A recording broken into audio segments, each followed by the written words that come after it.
Hi, I'm Douglas Ferguson. Welcome to the Facilitation Lab podcast, where I speak with Voltage Control certification alumni and other facilitation experts about the remarkable impact they're making.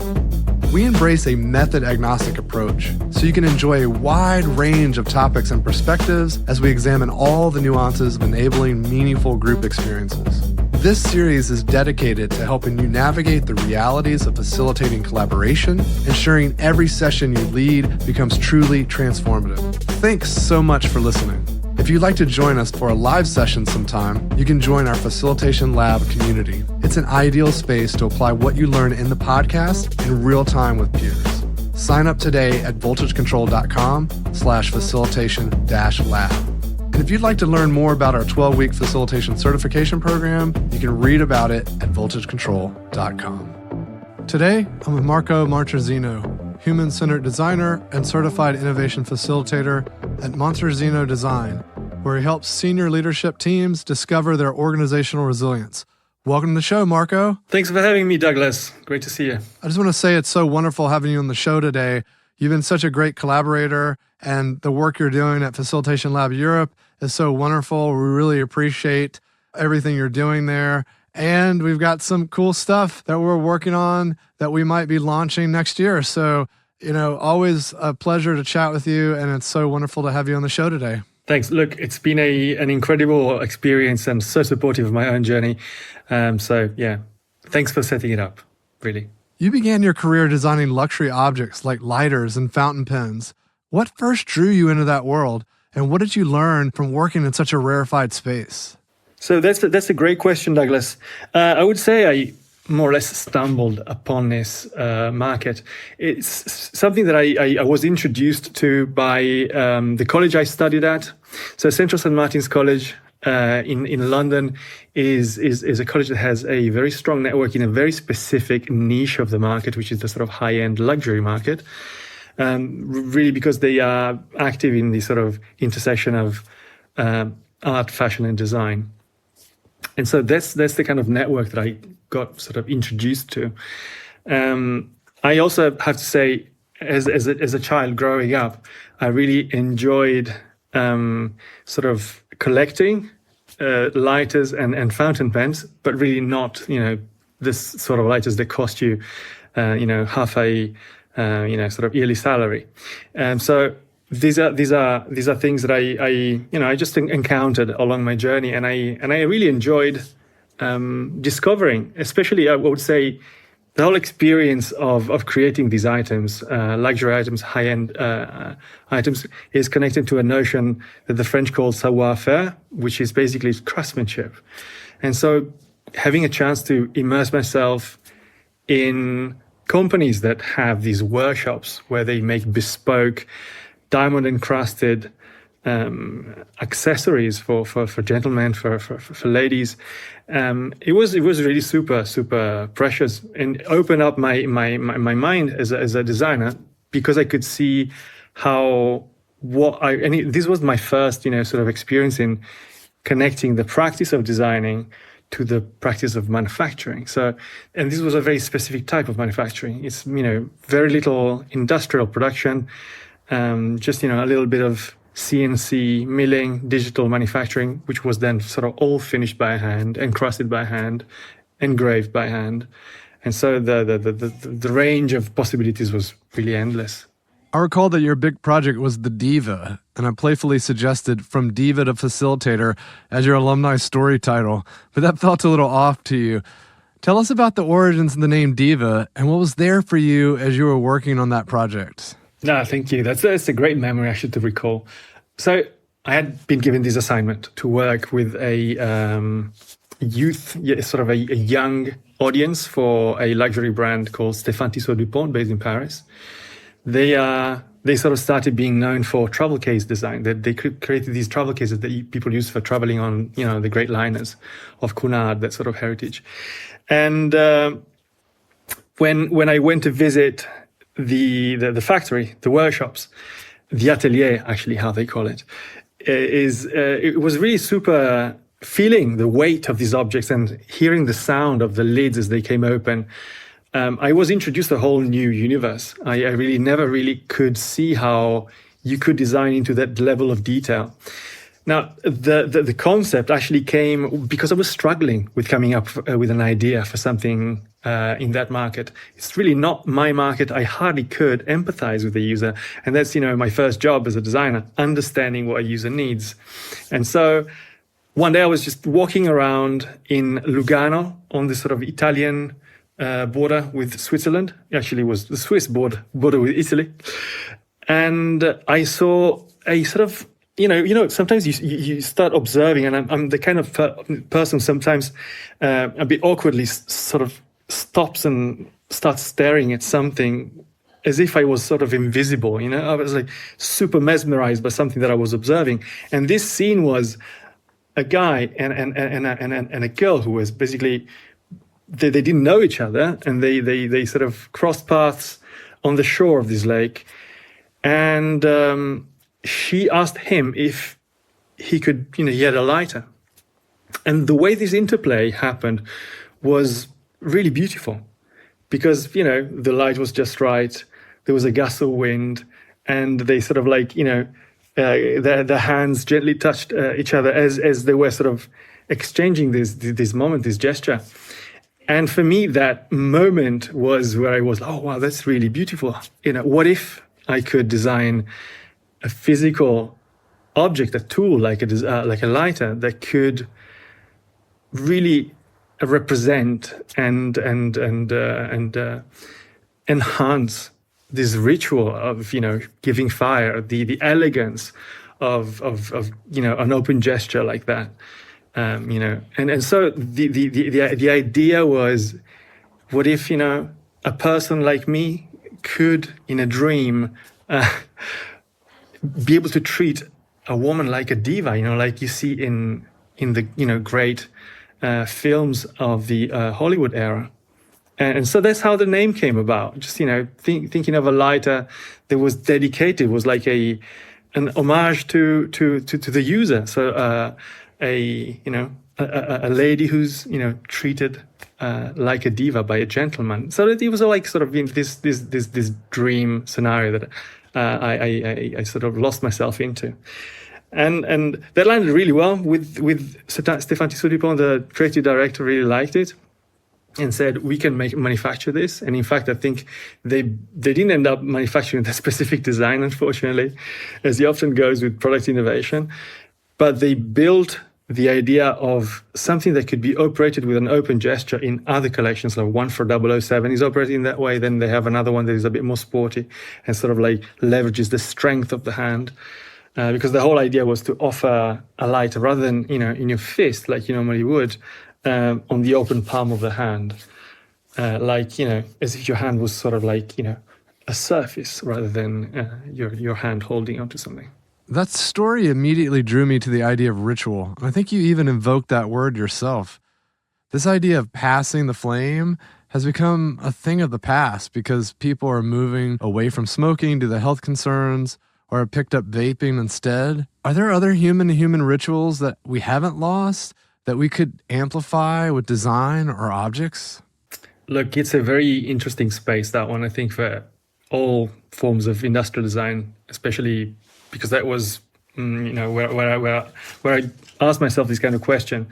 The idea of a ritual really is at the root of many products that we use. So if you think about simple, rituals like how we use our handsets, there's lots of little rituals in there, a lot of little gestures, a lot of thoughtless acts, a lot of cultural norms we can play with. Now, off the top of my head, I wouldn't be able to pull in a specific ritual that I have in mind. But if you think about the usual rituals of for instance the tea ceremony or many other cultural rituals, really are about the process being just as important as the outcome, because the outcome at the end of the day might be, drink a cup of tea. But what if, the pleasure and the value of the experience is throughout the process from beginning to the end? How you prepare the mug, how you select and appreciate the blend, how you sort of embody a certain posture rather than another one. In certain cultures, like in Japan, there's a lot of very sophisticated detail that goes into these things.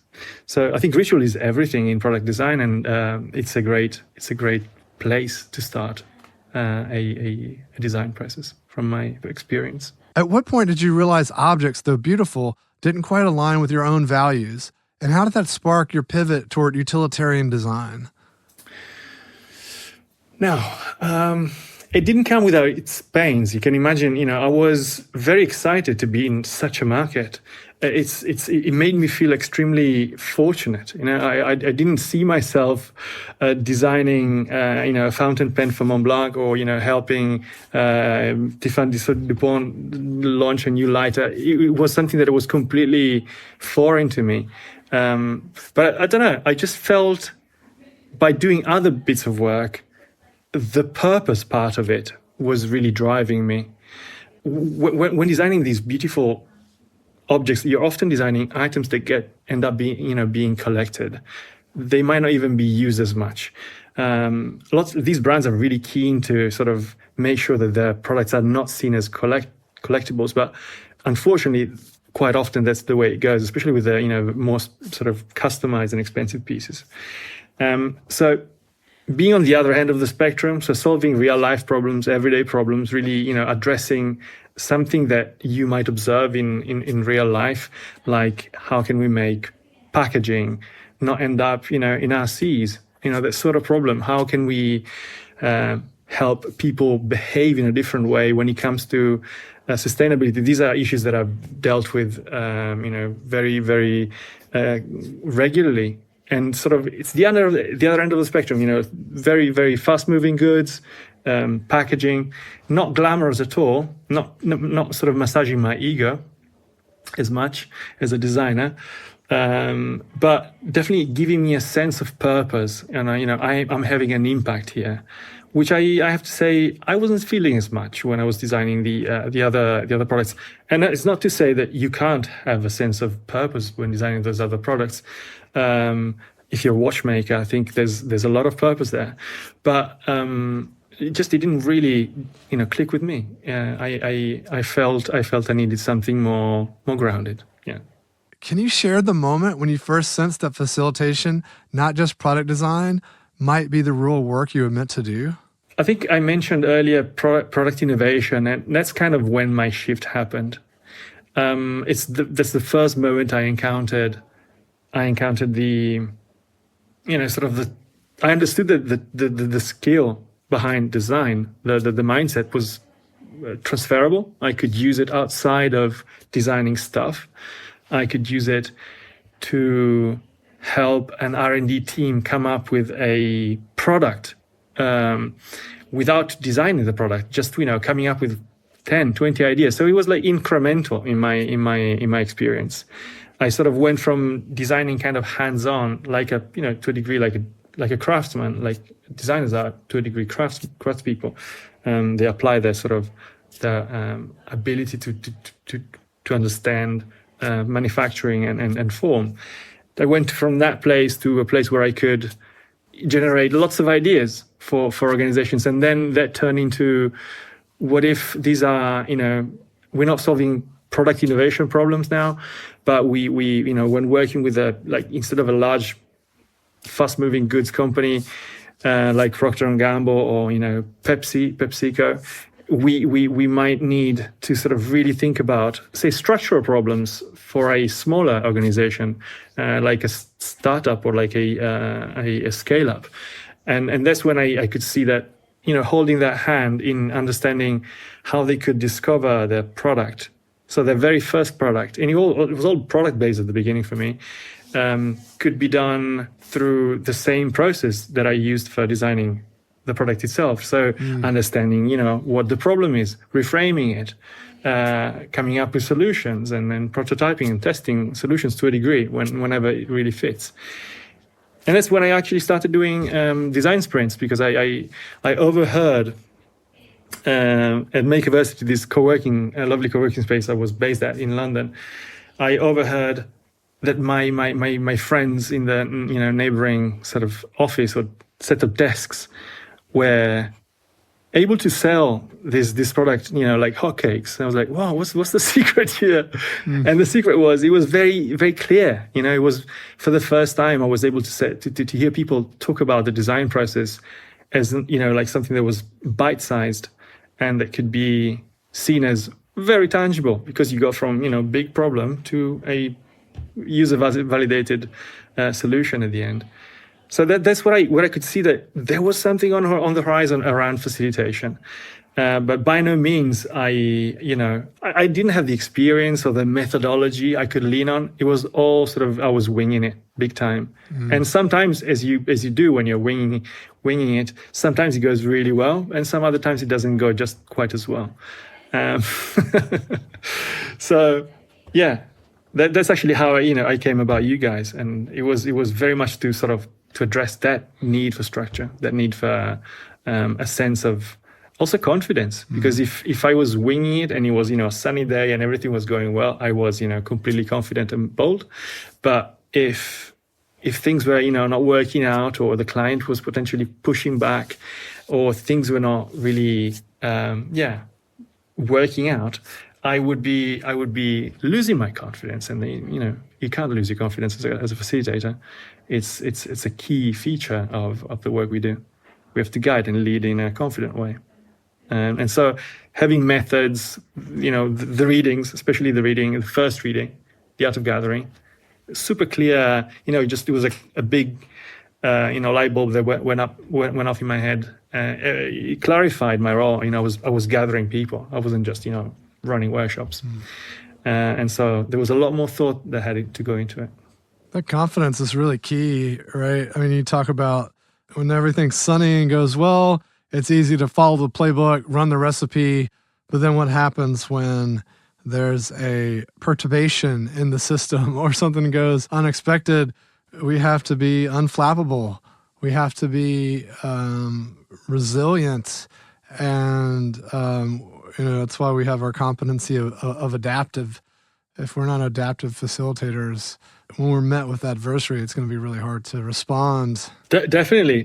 Look, one thing that really got me thinking about this topic was when, I think it was you that you brought it up on Circle, on the lab community, Facilitation Lab community. You brought up the topic, or the sort of the notion of equanimity, which was an entirely novel term for me. The English language is not my first language, and I had not come across this word before. So I looked it up. I was like, ooh, I need a bit of this. It was like this inner smoothness was really extremely tantalizing. It was like, yeah, I need more than a bit of that.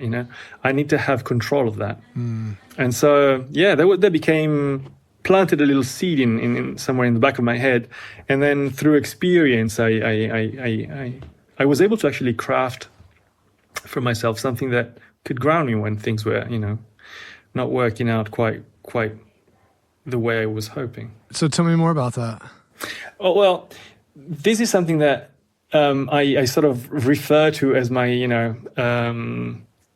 don't know, it's a mantra for me, something that I go to find my footing. And I found myself, and I still find myself quite regularly. Maybe it's because I'm, sort of a creative. I'm a designer. Emotions have a strong grip on my psyche, and so whenever there's like some emotion that's making me feel less confident, because maybe I'm experiencing an emotion called fear, then as soon as I realize that's going on, I go, okay. And I sort of take a breath, and then I just repeat within myself quietly, I'm here to serve you. Because at the end of the day, all the work that I do as a consultant, as a human-centered designer, is to serve people. And then that sort of really, it's like pressing autofocus on a very blurred image. Things go blurry. And then I'm here to serve you. And everything is crystal clear. And instantly I have my confidence back. Instantly, every time, super reliable. Nice. There's a reason purpose is first and adaptive is last, right? If we're not starting with purpose and anchoring the other competencies along the way, it's going to be really difficult to get to adaptive. Totally. And I would say that adaptability is a key feature of purpose, right? Because I can see my purpose as a business evolving over time. And I can see that, you guys possibly have the same, depending on how you evolve, your purpose has to evolve. Depending on how the market evolves, your purpose has to evolve. Depending on how the learning that I, sort of take on along the way informs me with new knowledge, my purpose has to evolve. And that piece where I'm constantly iterating my purpose is the adaptability, the sort of, the ability to keep that purpose, the driving purpose, fresh on my mind. I don't know how it is for you guys, but that's definitely the case with me. Yeah, that echoes true. I want to come back to the journey we were kind of talking about there. At Untapped Innovation, you saw design embedded in R&D and fueled by frameworks like the Hero's Journey. How did that experience shape your view of design as facilitation? So, yeah, I would say one thing that I came across when working with Untapped was, I would sort of label it as a wealth of experience. They had a huge amount of experience. They'd been working with lots of large organizations, companies, in multinational companies. One of the methodologies we were using that I encountered was the Hero's Journey, which is ultimately one of these sort of human-centered design 101 methodologies. You put the user at the center, and you design the whole narrative of whatever you are innovating upon around it. So that was super powerful. And I give you just a quick example, a quick sort of memory anecdote.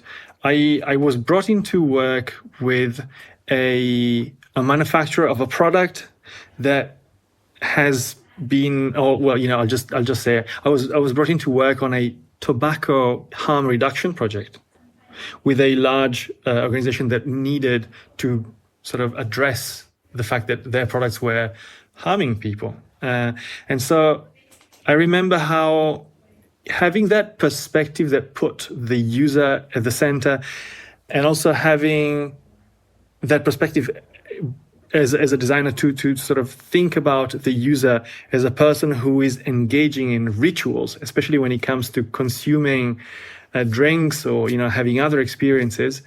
That became sort of the core aspect of how we generated ideas. And so we generated ideas about how we can reduce harm by making the experience of, for instance, consuming tobacco, physically less harmful, but also a lot more about the ritual, a lot more about the quality of the experience rather than just consumption and, going through packets of cigarettes. So that was powerful. Yeah, that reminds me of some advice I've heard in the past about quitting cigarettes and how important it is to not leave the rituals behind. A lot of times people smoke when they're having coffee. A lot of times people will take their smoke breaks. That'll be the only time they go outside and take a break from work. There's some people that even argue it's the deep breathing that is the relaxing part, because nicotine's a stimulant. It actually raises the blood pressure. So if there's any argument to it feeling relaxing or stress relieving, it's the deep breathing that you're doing when you're inhaling deeply and exhaling, which people don't normally do. And so this group encouraged folks to hey, keep your coffee ritual, keep your afternoon and mid-morning breaks, go outside and breathe.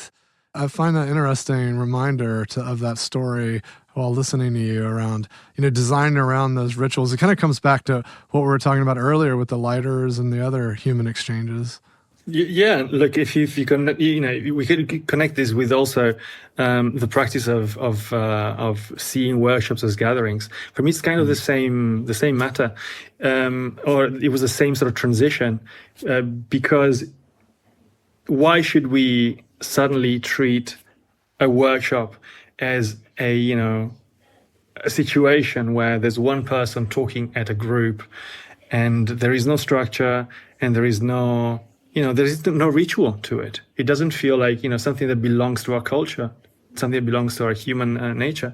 While instead, if we look at it as a gathering, we start thinking about, a big circle of people with, a blazing fire in the middle. And it becomes something quite, I think, natural and quite, there's a lot of references from our culture. And so also when you are running a workshop, you should think about how the most important thing is the relational quality of it, especially at the beginning. Clarifying purpose, of course, keeping things on track, but also making sure that people connect, because that's why you bring them together. And it's not about sort of getting people through as many design thinking exercises as possible to get to an outcome that is, designed by committee, but rather getting people excited about being together, able to give shape to this, to contribute with their logs to the big fire and to make it bigger and better and make it memorable. And so, I think that the making experiences, whatever they are, human is one of the key learnings of human-centered design, and at least one of those that I really keep close to my heart. Love that. And also, in your work, you've described facilitation as helping organizations access their own resilience. Could you share an example where you saw that resilience come alive in a powerful way? Right. So this one is covered by a certain amount of confidentiality, but I think I want to share the essence of it, which is there's been, due to geopolitical changes on the landscape, there's been a need for certain technologies to be employed in the defense sector. And a lot of innovation, because we've gone through a lot of periods of extensive peace, which is it's been I think something we took for granted, and we're looking at a picture that is a lot less clear and a lot less certain as we speak. But anyway, these companies were required to help their countries to be resilient in a time when there was disruption, or these companies themselves were going through a change of purpose that was potentially going to push away a number of their workforce, or these companies were experiencing a sort of a disruption in how they saw themselves, and that takes a lot of intentional structure. You can't do those sort of things just organically. I mean, you can, but it takes longer, it's a lot riskier, and you might risk losing a lot of your people along the way. Well, if you do it in a very structured way, in a very fair way, in a very transparent way, in a very intentional way, in a way that is designed, then you have basically the equivalent of a well-operating device. You're basically taking charge of that process. And I think facilitation does that brilliantly, because it kind of comes into a place where there is need to be, able to spring back to shape after a disruption. And I'm giving this example, but it could be other examples, even simply an organization needing to change management. So there's a new CEO, and maybe with the CEO, a whole new sort of group of executives come into the organization. I've been involved in a couple of these large restructures. That's a huge disruption that, then poses the question, how do we then connect with the workforce, and how do we enable the workforce to be taken onto a new journey? Because sometimes I'm asked, Marco, can you help us roll out a new strategy?